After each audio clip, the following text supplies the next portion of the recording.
Hello dear students, and welcome to lab number 6 of Physics 2 section, RC circuits and time-dependent circuits. Okay, so as you know from lab 2, capacitors is the electrical devices which can store charge. Today we are going to look after properties of charging and discharging of capacitors. So let me talk about firstly our equipments. First, this one is our RC circuit. Here we have capacitor. This one is resistor. So key, so I can change. So I'd like to discharge or charge it. So battery, but we're not going to use battery because we have our supplier. Okay. So we should also measure the resistance and capacitance using multimeter.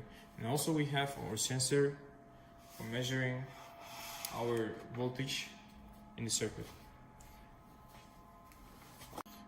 Before we start, we should have to measure our capacitance and resistance using multimeter.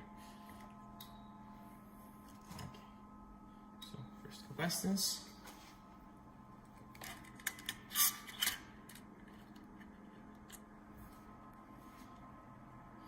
This shows the value of 998. Okay. As you can see, we have the value of 1000 microfarads. Our multimeter shows 998 microfarads. You should take these values. Okay, now let's measure the resistance of our resistor.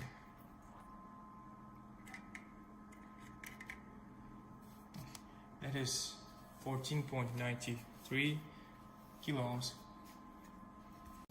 So that's our circuit, and I connected my sensor to the capacitor for measuring how voltage changing by time. So this one is connected to the supplier, these two wires, and the first step I'm going to charge it. So now let's give a 5 volts electricity.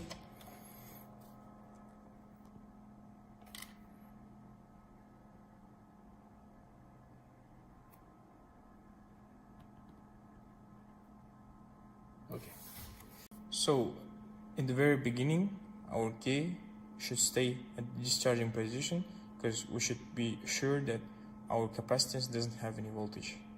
Okay, let's go to our capstone. So now we should record it and put our RC circuit on position of charge.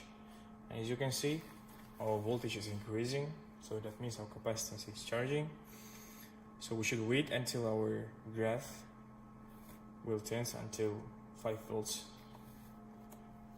Now our voltage is coming to the value of 5 volts, and as you can see, there is no changes on our voltage. So what we should do here, I took 5 points for measuring the standard deviation of my graph right now to know error of voltage. So let's see.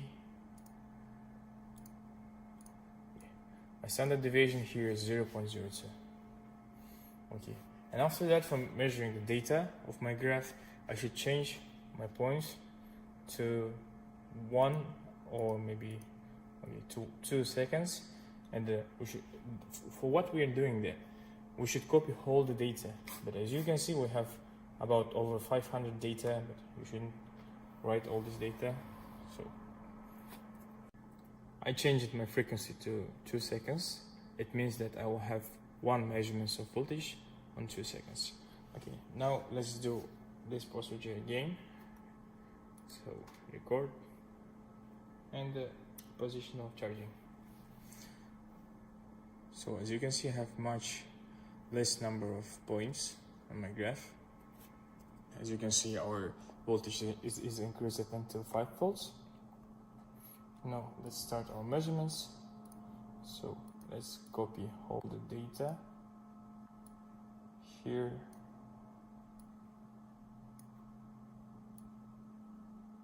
Okay. So that is your experimental data. So I'm going to send you all these data, and you should make a graph with theoretical values. So in the second part, we should discharge our capacitor. Now we see that our capacitor is fully charged. So let's have a look on capstone. The frequency is the same as the previous 2 seconds. It means like 1 measurement per 2 seconds.